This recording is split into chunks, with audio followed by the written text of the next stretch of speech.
welcome to Ignite 2022, an industry-focused professional panel series. My name is Katie Martucci. I use she, her pronouns. I'm Assistant Director for Career Education at DelVal in our Center for Student Professional Development, and I'll be your friendly Ignite facilitator. Today's panel features professionals from the educational services industry. And as a reminder, if you enjoyed today's conversation, email cspd@delval.edu to connect one-to-one with any of our panelists today. And you can also check out additional Ignite videos on our SharePoint site, which will be linked in the video notes. So without further delay, let's dive in. I'd like to ask each of our panelists to briefly introduce themselves. Hi, everyone. I'm Rachel Holler, and I'm an Assistant Executive Director at the Bucks County Intermediate Unit, which is an educational service agency located very close to DelVal's campus. Hi, everyone. My name is Lauren Hamory. I was part of the class of 2013 as a conservation wildlife management major, and I'm actually currently an instructional designer at the University of Delaware.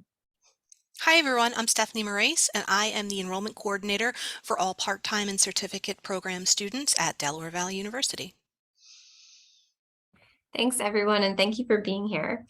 So the first question, how and when did you learn about your current career choice or industry? And you can start as far back as you want to or as recent. So I get the pleasure of starting first. And so I'll share that I started off my career as a teacher. And so my mom was actually a teacher. So that was a pretty easy occupation to understand what it was all about. But my role now is so different from me being a teacher that I didn't even know this kind of job existed. So I think I went into the educational field thinking I was going to be a teacher for my entire career, and then was tapped to do other things along the way. So I think that in terms of my career choice, I'm thrilled that it took me to this point now. But as I got started in the realm of education, I don't think I realized how many different opportunities there were to go in different directions from there. Can I ask a quick follow-up to that? Sure. So how did you learn about the IU as an opportunity where you could, use your services?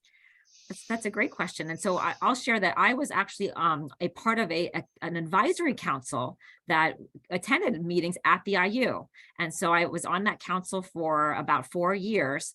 And I loved coming to the IU and learning about things. I was a director of secondary programs at the time in a nearby district in Quakertown.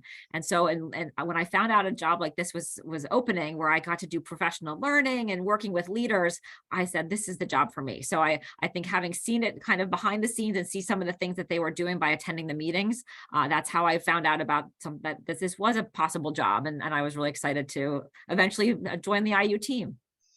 Thanks. So my journey has been kind of weird to get to where I've been. As I mentioned, I was a conservation wildlife management major, and I went into the zookeeping field and conservation field, but ended up working in a lot of the educational components of that, running programs, and decided I wanted to go back to school so I could become an education curator at a zoo one day to kind of mix those things together. And then they were like, oh, but in order to do that, you need to do student teaching. And I was like, I don't want to be a teacher. But I was like, well, if I have to do it, I have to do it. And ended up actually really falling in love with it and fell into K through 12 education. I've been a biology teacher in Delaware for the last 7 years and recently moved to Montana. And now I'm back in Pennsylvania. And I got hired by the University of Delaware because I started kind of getting involved in instructional coaching for my other colleagues, other teachers in the districts that I was working in, and decided to kind of keep pursuing that. And the best part is my job is also currently remote. So if I do need to move for business reasons for my husband or for personal reasons or whatever, I do have that flexibility of schedule, which is really great. And I think the fact that there's becoming more educational fields that are remote, you can get opportunities because they're looking for the best of the best, not really just people in the area. So I think that's been really beneficial. So yeah, my journey was all over. So I'm a little like Lauren in that my journey was also all over. And I think, and correct me if I'm wrong, that when you go into a higher education field, especially, there's no one path that takes you there. You kind of just find it and fall into it. So the way I found it was I was in school as a full-time student, traditional age, for 2 years, and then I decided that wasn't for me. So I left, without a degree or anything, and I decided I was just going to get a job and see what happened. I started out in insurance, and then after a couple of years, I ended up deciding that I did want a degree, but they were expensive. So what I did was I found a job at a university.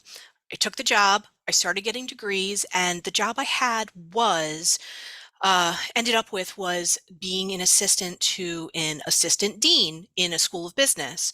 And what an assistant dean does is primarily advise students on what to take, choosing classes, making sure they're graduating, making sure their needs are met, helping them to be successful. I really liked that piece that I liked helping people. I liked knowing students. I liked feeling the impact I was making, and decided after I was done my bachelor's and my master's at that university that I would look for jobs that did similar things. Because of my background and that I had a non-traditional education and I did most of my classes either evening or online, I ended up with this job where that's who I advise now. So I fit this job because I have a unique perspective in that I did it. So the students who I interact with, I did it. So they're just like me. It's nice. It's fun. I really enjoy it. Yeah, thank you everyone for giving some background and insight into how you got to where you are. This is kind of a follow-up. So can you talk a little bit about how your career differed or stayed the same from what you imagined it would be when you started out? And again, you can dive into that as much as you'd like. So I started off as I previously mentioned, as a middle school math teacher. And so I did that. And I also then went to the high school level. So I was a math teacher. And I think sometimes you see things and you think you could do them a little bit better or differently. So I had some principals who were strong and some who were not so strong, because I was actually moving with my husband's job to different states at the time too. And so I said, I think I could be a better principal than some of the principals I've had a chance to work with. And so I went in to get my administrative certification after being a teacher. And so then I was able to do that for a stretch of about 7 years. And then I said, I think I could do some of the jobs in the central office a little bit better that would make my job easier as a principal. And so that's what led me to do the central office work, which is really at the superintendent type level. But I was a director of secondary programs. And so then of course, going to the intermediate unit to attend meetings, it was a great way to network. And I thought, what about all my jobs have I really liked the most? And I really love delivering professional learning. I really love, really working with leaders and aspiring leaders and supporting them in their work. And so this job really was a perfect match for me to do those things. And so, there's not very many of these jobs across the Commonwealth of Pennsylvania. There's 29 intermediate units, which are educational service agencies. So, and some of them don't even have a job like this. So it's slim pickings. So once you get one, it's really an exciting thing because you can really make a difference and almost make the job your own. So this has been a great opportunity for me to kind of redefine the role at our intermediate unit over time, since I've been here for almost 7 years. And also just look for ways to provide support throughout the Bucks County community in all of our school districts. So this is like the perfect job for me. Not that I didn't like some of my other positions, but this really was like the greatest place to land and to be able to make, I feel like I'm making a difference almost every day in my work. So I don't even really know like where to start, how much it's differed, because it's really differed from everything that I thought I was going to do. I started off growing up like knowing I'm going to be a zookeeper, and like that was the end all be all. That's what I was going to do. And once I was there, I was so happy with it. But the educational aspects of the programs and getting to interact and building relationships with people of all ages, I was like, okay, maybe I need to just like investigate this a little bit. So like I mentioned, went back and got my teaching certification from DeSales University. And from there, the student teaching kind of grabbed hold of my heart a little bit. And I was like, all right, I think maybe that this is a path that I need to go on. And when I got into teaching, I loved it. I loved the students, and I was a high school biology teacher. So very similar, Rachel, the STEM courses, they get you. So when I got into instructional coaching, that kind of fell a little bit into my lap. The districts that I had worked for did a Teaching Teachers Expo every year, or the T3 Expo. And they invited me my second year of teaching. They're like, look, like we've noticed what you've been doing in your classroom, and we really would love for you to run some workshops for other faculty members. And it kind of took off from there. I started doing regular workshops. I started doing trainings on just the science teachers in the whole district. At all levels, and focusing on experiential learning. I helped write curriculums. And then I decided I loved that. And I've always been a creative person. So getting to bring in that creativity of design and all that stuff, it felt like a kind of like a natural path as well. It just was like a calling. And when the pandemic hit and I was teaching during it, I realized that there's a really broken systemic issue in education. And I wanted to help my students, but also I was seeing other teachers struggle with that transition. And now with the aftermath of that pandemic, I was like, I need to help even more somehow in some way. And I just kind of went for this position at University of Delaware thinking, I didn't meet any of the criteria on anything they were looking for, except that I had a master's degree in education. And I was like, you know what, like, what the heck? What's the worst they're going to say? No. Okay, so I'm still where I'm at, not a big deal. But they ended up taking me in, and they were mind blown at all the skills that the teaching had, provided me. They're like, you know how to use this software? I'm like, yeah, I can do that. Give me 5 minutes and I can tell you how to do something. But yeah, it was kind of like a natural transition each time. So if you would have told me when I was in high school or even freshman year of college, that I was going to be not only a teacher, but like an instructional designer at a higher education, I would have laughed in your face. But here we are.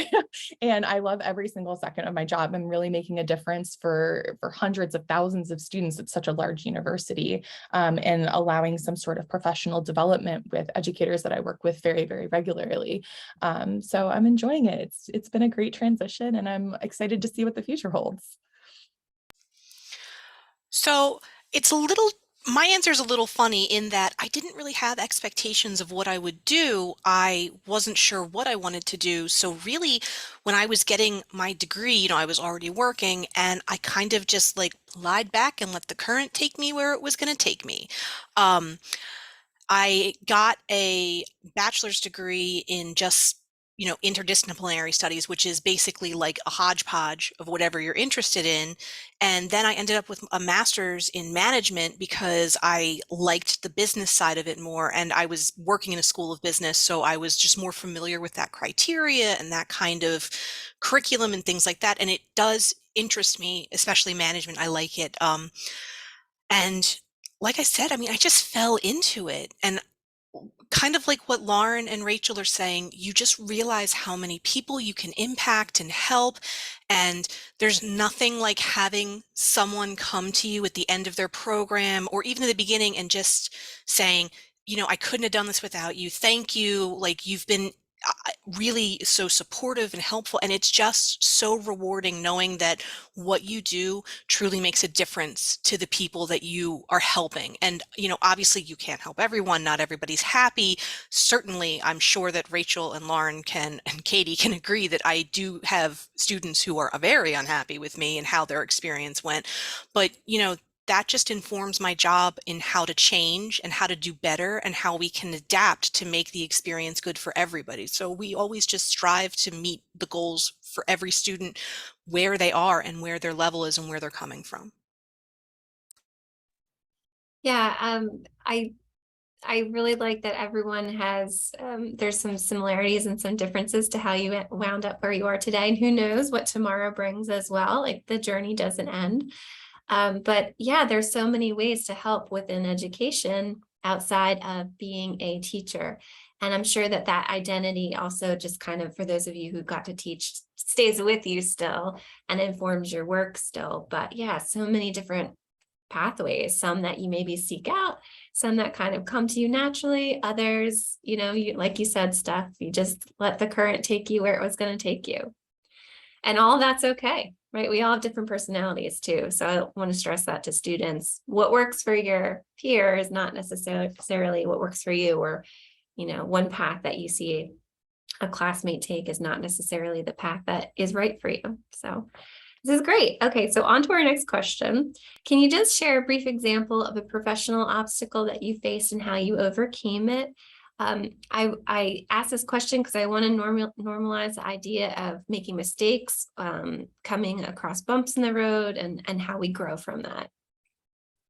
So one thing that I'm thinking of is that it's both a professional and a personal obstacle that I think I encountered. And it's that when I was a high school principal, so I was a very happy middle school principal, and I think sometimes when you do a good job, they're like, oh, well, then you're going to, do this instead. So I was moved to the high school level, and I was a high school principal for a very large high school of over 2,000 students.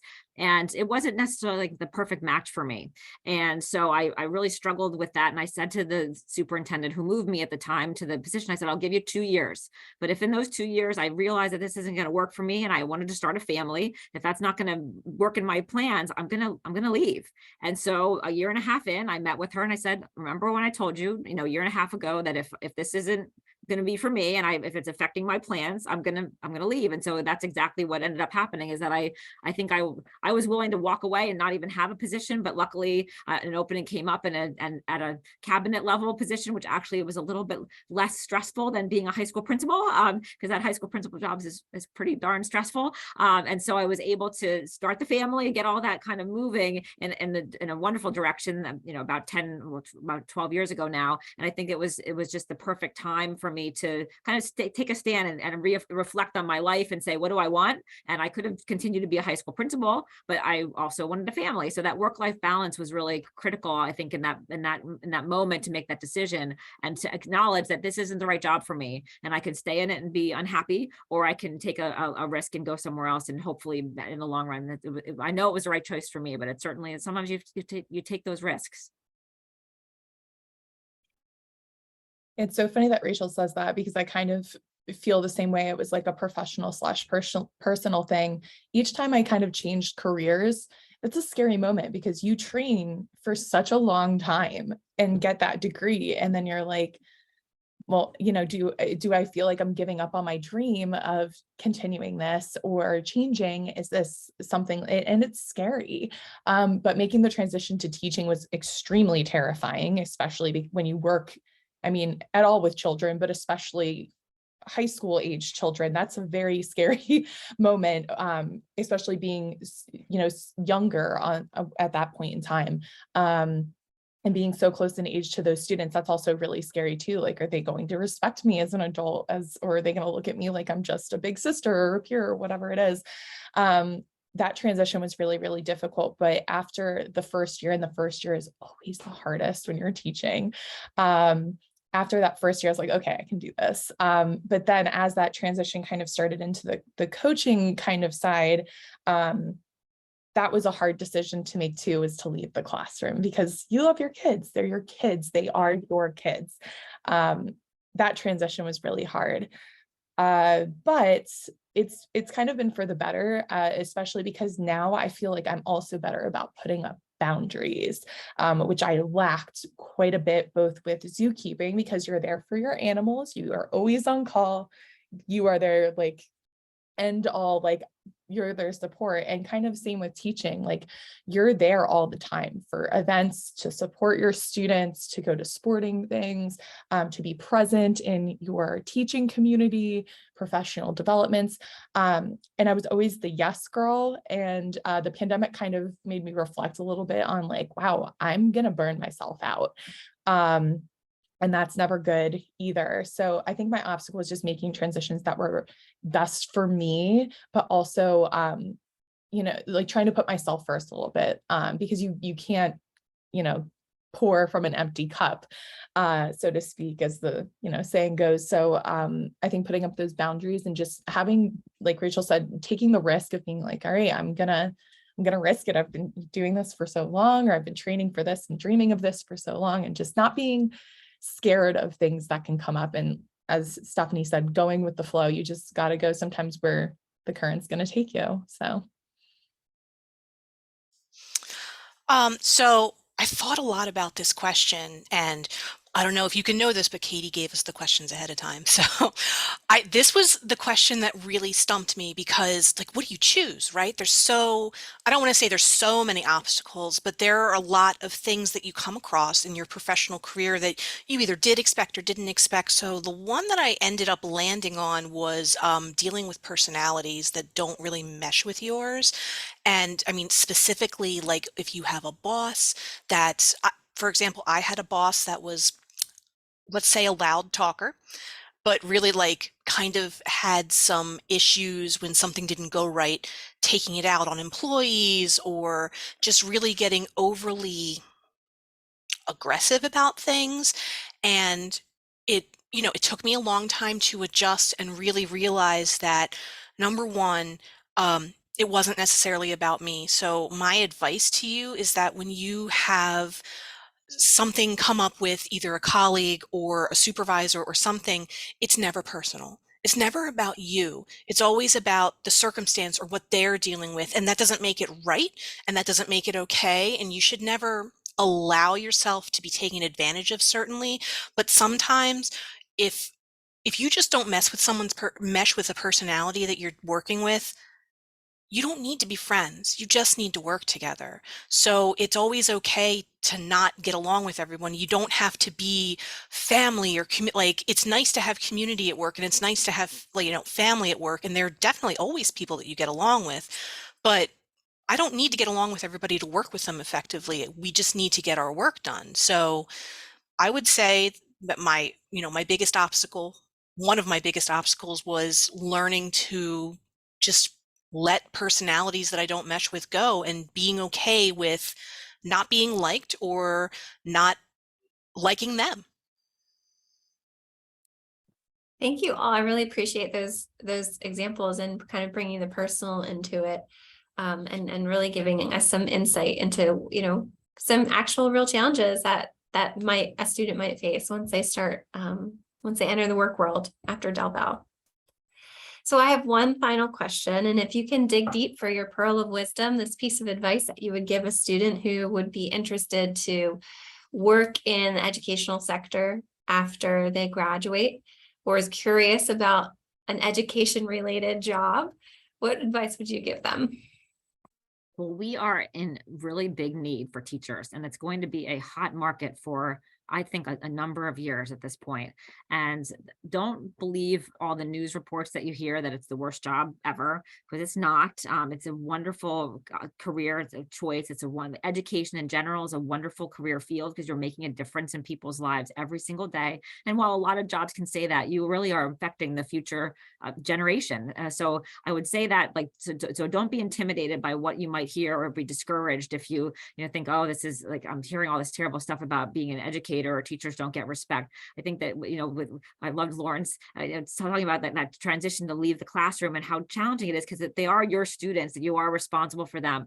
And in terms of just, if you go into an education related field, and I would say that pearl of wisdom that Katie, you're asking for, is like, don't hesitate to ask for help and ask for advice, and say when you need that support, because often we like, oh, I'm going to be okay, or I feel bad, or I'm going to look bad if I ask for help. But if you have to be willing to kind of put yourself out there and be a little vulnerable and say, this isn't working for me, I need help. Can you help me? Because I think and that happens in any job. There's going to be times when you run into a roadblock or a challenge, and you stumble a little bit, but you need to be willing to say, okay, this isn't working well, or I need some help to make this better for me. And so I would just say, be an advocate for yourself. Ask for help. It's not a bad thing to ask for help. And in fact, I always look at that as a good quality for people when they say, I'm struggling with this, I need help. That's like a great thing that I celebrate with whoever's asking for help, because I think it's really shows your character, and that you acknowledge that you're not where you want to be, and you're willing to get there. And so that would be my pearl of wisdom. I think my pearl of wisdom is mostly, especially in education, never stop learning. Just keep exploring things that come up. If you have any interest in anything, what's one class, what's one lesson, what's one YouTube video to see if this is something and explore that. Don't just kind of shut your mind off because it's not what you thought it was going to be. And education is a very selfless career path because you're not in it always for yourself. So try to find time for you, but also just make sure that, you know who you are and continue developing personally, professionally, and just be open to new experiences because you never know where you're going to end up. My advice is pretty similar to Lauren's, is that just see where things take you. Don't shut yourself off from an opportunity because it's not what you thought you would do or what you might be good at, or I'm not qualified for this, I shouldn't even go for it. Like Lauren said earlier, what is the worst that can happen? The worst that can happen is they say no and nothing changes, but it could be the best change that you ever make.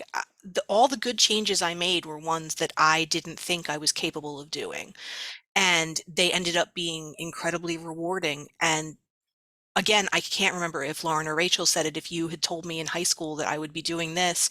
And I mean, now I teach college courses at business schools in Philadelphia. I never thought that would be. There was a time in my life where I was like, I just need a bachelor's degree and then I'll be good. And then, I just never wanted to stop. And now I have to be back in the classroom to teach, like, because I'm just not done and I don't want to be done. And it's rewarding in ways I didn't think I would enjoy, but you just have to be open to opportunities. This was so great. Thank you to each of you for again sharing your stories, giving us a little bit of insight. And I really hope that students take advantage of the words that you shared and hopefully reach out if they'd like to follow up. So thank you one last time for me, and that wraps up our night for today. Thank you.